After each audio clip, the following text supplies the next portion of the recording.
अस्सलाम वालेकुम, welcome back to my channel. उम्मीद है आप सब लोग ठीक ठाक होंगे। आज मैं जो आपके सामने बयान कर रही हूँ शादी के ऊपर। शादी में कुछ आदतें अच्छी भी होती हैं, कुछ आदतें बुरी भी होती हैं, और शादी आजकल जिस तरीके से की जा रही हैं बहुत ही उसके अंदर धूम धड़ाके क्या क्या क्या कुछ नहीं होता। तो मैंने जहाँ तक लोगों को देखा है, मैं ये चीज़ें आप लोगों के साथ शेयर कर रही हूँ, और इस पर एक मैंने मुख्तसर सा बयान रखा है जो हमें नहीं करना चाहिए। तो शुरू करते हैं दुरूद शरीफ से, सल्लल्लाहु अला मुहम्मद सल्लल्लाहु अलैहि वसल्लम। अक्सर लोग, मैंने शादी में ये देखा है, अब अगर ये इस टॉपिक को हम देखा जाए तो सक्सेसफुल कैसे बनाए मैरिड लाइफ, तो इसका ये बहुत अच्छा ज़रिया, यानी कि बहुत अच्छी बात कहूँगी मैं, जिससे अगर आप लोग अमल करें तो आपकी ज़िंदगी में बहुत सुकून रहेगा। लेकिन अमल करने वाले बन जाएं। मैंने देखा है ज़्यादातर लोग शादी के फंक्शन 4 या 5 करते हैं। अब इसमें एक मिलाद की महफ़िल होती है, बहुत अच्छी बात है मिलाद महफ़िलें करना, अल्लाह की तरफ पहले रुजू करना, लेकिन हम महफ़िल करने के बाद जो हमारे 3 फंक्शन रह जाते हैं वो क्या हैं? उन फंक्शनों का क्या मतलब है कि हम अल्लाह को धोखा दे रहे हैं? हम शुरू तो अल्लाह के नाम से करते हैं सारे फंक्शन, लेकिन इसके बाद हम क्या कर रहे होते हैं? नाच गाना, धूम धड़ाका, क्या कुछ नहीं करते। ये पार्टी है, वो पार्टी है, ये फंक्शन है, ये पहनना है, ये करना है, कितना कुछ हम करते हैं। यानी कि हम शुरुआत अल्लाह के कलाम से करते हैं और बाद में हम धोखा देते हैं अल्लाह को। इसके बाद नाच गाना, ढोलकी नाइट वगैरह वगैरह फंक्शन, बहुत सारे फंक्शन किए जाते हैं। कितनी बेहयाई होती है। शुरू अल्लाह के कलाम से और बेहया तो देखें कितनी ज़्यादा हो जाती है। तो क्या ये सब जायज़ है? ये अच्छा काम है? माजरत के साथ ये सारे धूम धड़ाकों की वजह से शादीशुदा जोड़ों की ज़िंदगियों में सुकून नहीं रहता। हर वक्त लड़ाई झगड़े, घर टूट जाते हैं। कितनी लड़कियों को मैंने खुद देखा है अपनी आंखों से, जिनके घर अभी शादी हुई है और टूट जाता है। कितनी यानी कि धूमधाम से शादी होती है, कितने हमारे ख्वाहिशात होती हैं जो हम पूरी कर रहे होते हैं शादियों में। अगर यही तरीका हम इस्लाम के तरीके से चलें, दीन के तरीके से चलें, तो कभी हमारी ज़िंदगी में ये सब चीज़ें नहीं होंगी जो हो रही हैं। लोगों के घर टूट गए, ख़त्म हो गए, तलाक़ें देखें आज हमारे माशरे में कितनी आम हो गई हैं ना, कि फ़लाँ बंदे को ये हो गया, फ़लाँ बंदे के साथ ये हो गया। क्यों हो रहा है? कभी सोचा है आप लोगों ने? तो सोचें, अगर नहीं सोचा तो इन बातों को सोचें, क्यों होता है ऐसा।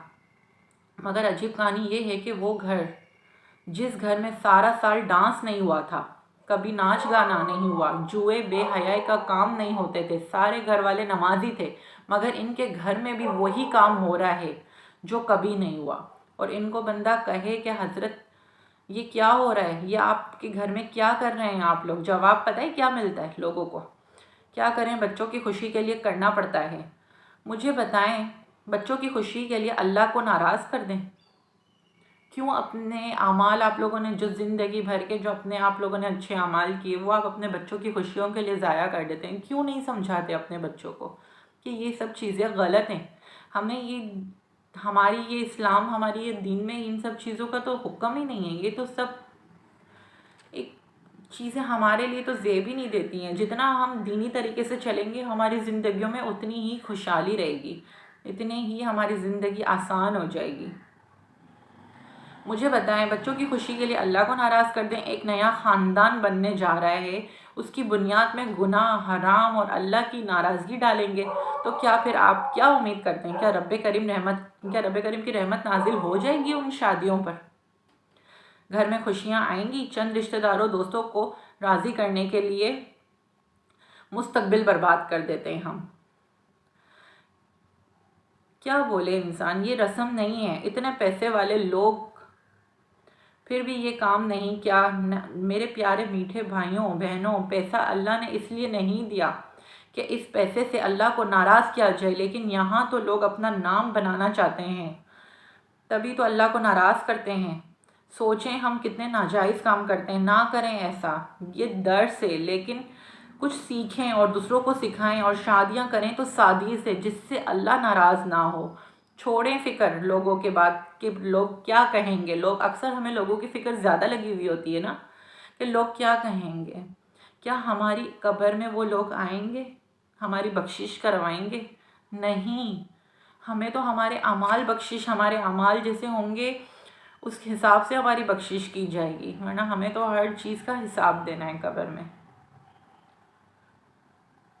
ہم لوگوں کی فکر میں تو رہ جاتے ہیں، لیکن بعد میں پریشان کون ہوتا ہے؟ ہم، جن کے اوپر یہ تکلیفیں آتی ہیں، آزمائشیں آتی ہیں، کیونکہ ہم شروع اللہ کے کلام سے کرتے ہیں، لیکن ہم اللہ کو بعد میں کتنا دھوکہ دیتے ہیں، تو کیا ہماری زندگیوں میں کبھی خوشحالی نہیں آ سکتی؟ تو مہربانی کر کے ان چیزوں سے دور رہیں، شادیوں کو دینی طریقے سے چلیں، سادہ سا فنکشن، ولیمہ سنت رسول ہے وہ کریں، اور اپنی شادیوں میں جتنا ہو سکے کوئی گانا بجانا، ڈانس باجے کچھ بھی نہ کریں۔ جتنی سادگی سے آپ شادی کریں گے آپ کی زندگیوں میں اتنا ہی سکون رہے گا۔ یہ آپ لوگ کر کے دیکھ لیں۔ بس آپ لوگوں سے یہ کہہ دیا کریں کہ میں یہ حرام کام نہیں کروں گا، اور نوجوان جو بچے ہیں، بچیاں ہیں، ان کے اوپر اسٹینڈ لیں گھر کے بڑے، اور ان کو بھی سمجھائیں کہ یہ سب چیزیں جائز نہیں ہیں۔ اور جتنا آپ لوگ اپنی شادیوں والی زندگی میں سکون چاہتے ہیں، سب چیزوں کو طریقے سے، دین کے طریقے سے لے کے چلیں، انشاءاللہ عز و جل مجھے امید ہے آپ لوگوں کی زندگیوں میں بہت سکون رہے گا، بہت خوشیاں آئیں گی۔ انسان کیا چاہتا ہے؟ سکون۔ اگر اتنا سب کچھ خرچہ کرنے کے بعد بھی ہماری زندگیوں میں سکون ہی نہیں ہے تو کیا فائدہ ایسی شادیوں کا؟ تکلیف میں تو ہم آتے ہیں بعد میں۔ لوگ تو جو بھی کہتے ہیں کہتے رہتے ہیں، لوگوں کو نہ سوچا کریں، اپنی آخرت کا سوچیں، اپنی قبر کا سوچیں، اپنے اعمالوں کا سوچیں۔ لوگ ہمارے ساتھ نہیں جائیں گے ہماری بخشش کروانے، ہمارے اعمال جائیں گے۔ تو اپنے بچوں کو بھی سمجھائیں، اپنے گھر والوں کو بھی سمجھائیں، اپنے دوست یاروں کو بھی سمجھائیں۔ بس یہ کام کرنا چھوڑ دیں، شادیوں کو جتنا ہو سکے آسان طریقے سے لے کے چلیں، اس کو مشکل نہ کریں اپنے آنے والی زندگیوں کے لیے۔ یہ آج کا میسیج ہے آپ لوگوں کے لیے، امید ہے آپ لوگ اس پر عمل کریں گے، اور مجھے اپنی دعاؤں میں یاد رکھیے گا۔ انشاءاللہ نیکسٹ ویڈیو میں آپ لوگوں سے ملاقات ہوتی ہے۔ السلام علیکم ورحمۃ اللہ وبرکاتہ۔